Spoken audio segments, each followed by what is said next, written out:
เริ่มจะไม่กัน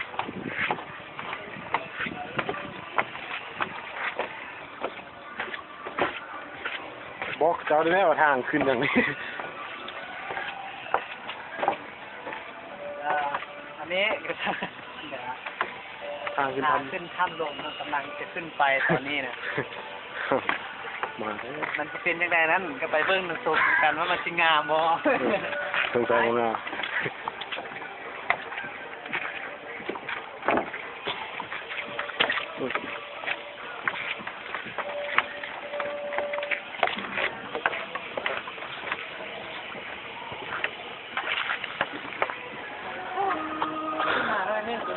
เมื่อยหลายละ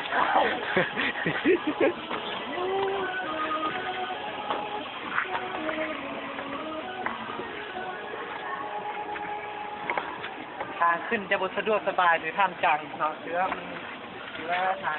ยากกว่าหน่อยนึง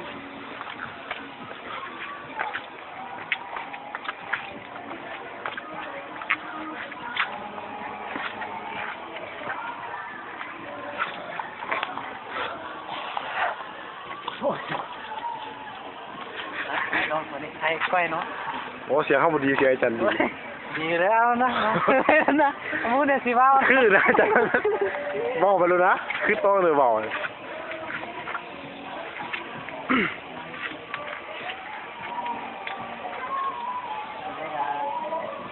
เจ้าป่าเจ้าดงบุญต้นใหม่เนาะนี่เนาะต้นป่าเจ้าดงป่าเจ้าดงเป็นอะไรเนี่ย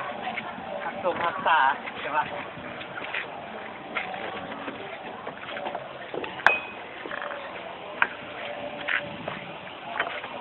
ผมพูดว่าคนหายไปใส่มด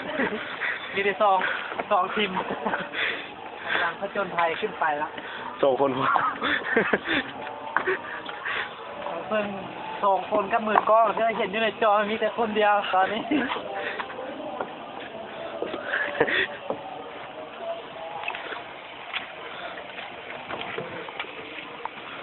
ไกลสุด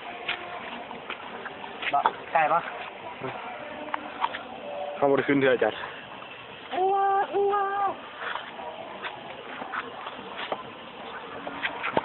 รู้สึกว่าเงียบเหงาเด้อขึ้นมาเถิงทีละนะทำหนึ่งรู้สึกว่าที่มีแต่พวกเรา2 คนนะอยู่เนาะนกหนูเลยก็หายหมดโลกนี้มีแต่เรา2 คนมาครับ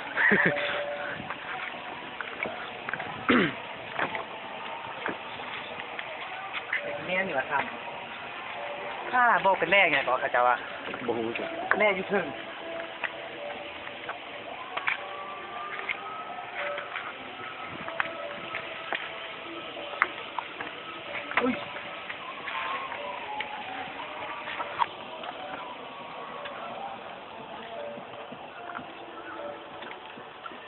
โอ้โค้งไปทั้งนั้นเพื่อนอาจารย์บุแม่นว่ะโอ้ไปเทิงคุณเนาะว่าบอก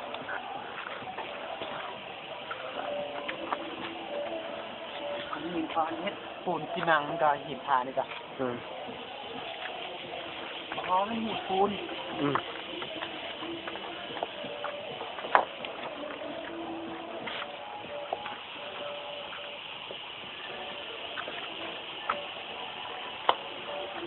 พักไว้ตามหลัง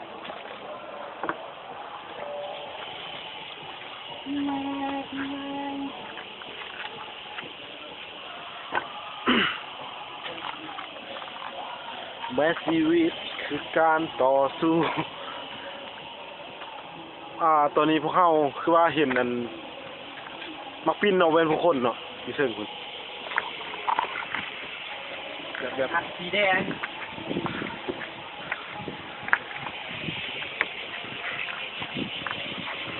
ทางขึ้นมาเพื่อว่าแนวไกลก็ทำจังดิหลายเท่าเนาะ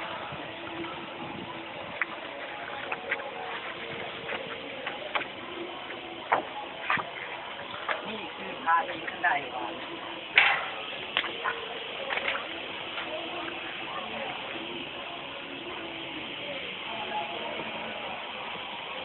เงียบสงบเหมือนที่เจบอกเลย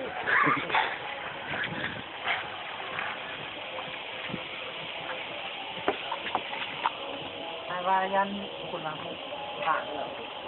ตัวนี้ทำจางตัวนั้นทำนอนบ่เลือดทำนำบ่ตัวนั้นประมาณนั้น ทำลม เออ มีไปกงพันลมมันหรือว่ามันห้องว่าทำลม จังว่าอยู่เลย ตาที่เข้าใจทั้งสำหรับข้าพเจ้า สีราบเนาะ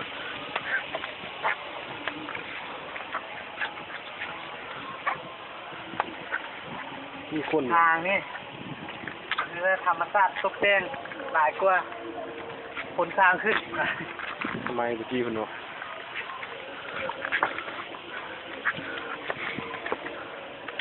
โอ้ยสายครับ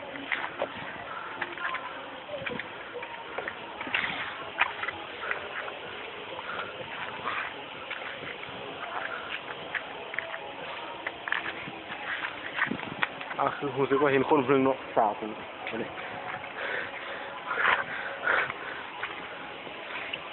เรียบร้อยเลยบอกว่ามีจะอยู่บนนี้บุ้ยทำเข้าไปครับ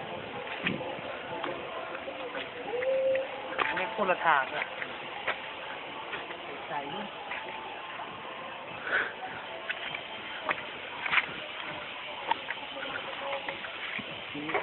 กงเยอะเยอะเยอะ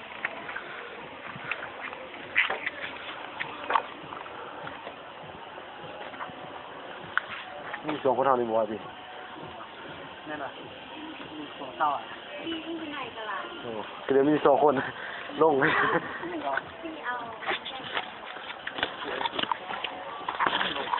โอ้สุดยอดลม ลมเย็นหนาวอีกลมหนาวหนาว เออ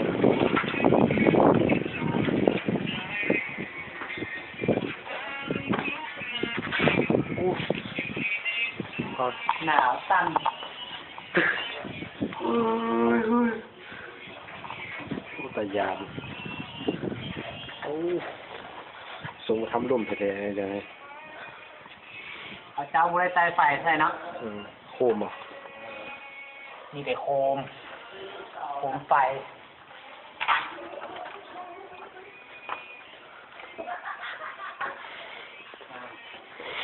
เขาว่าเขาผีบา เจ้าเอา บนะสันนิษฐาน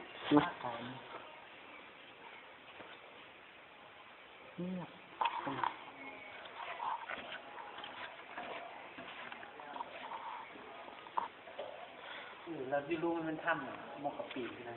คือว่าจะได้ไปถามเขาโอ้สุดยอดนะจ๊ะ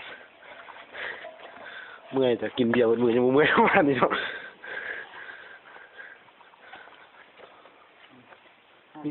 มีคนอยู่ในเนาะเมื่อกี้เห็นโคมเนาะ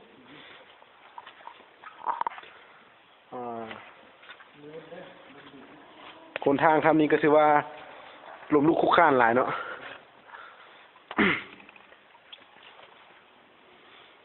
อยากเห็นต้องสู้ต่อไป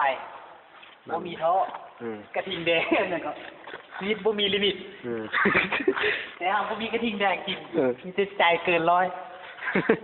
ใช่ไหมเปลี่ยนเฮงเลย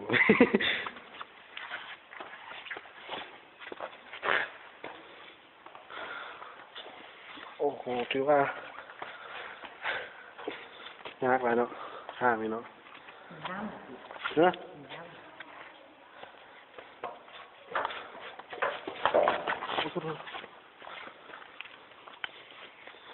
เป็นน้ำเส้นตายแล้วมันจะมืดเนาะ แล้วกันทางบริเอาใส่เรื่อยห้ามเขียนแม่แฟนทุกทีทุกอย่างที่เราทำ Don't was and da ทิ้งอิน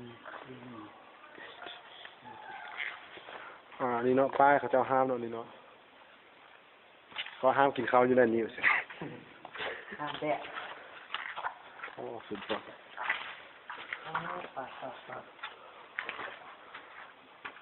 โอ้โห พวงมันท่านจังครับโอเค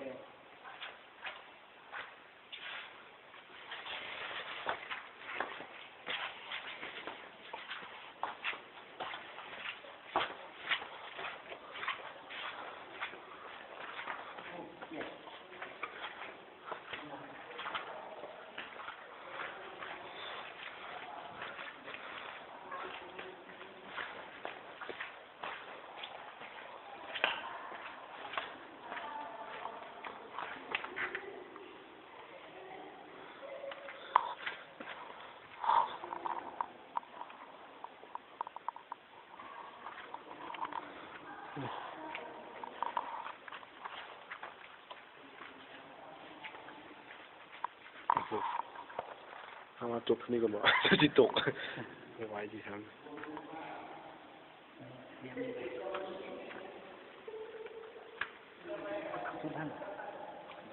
บทสุดที่คิดต้มได้จานลงนะ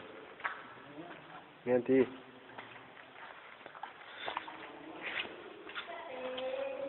บ่เห็นเนาะก็ถือว่าจบเท่านี้ก่อน มืดหลายมีสัญญาณอยู่กันด้วย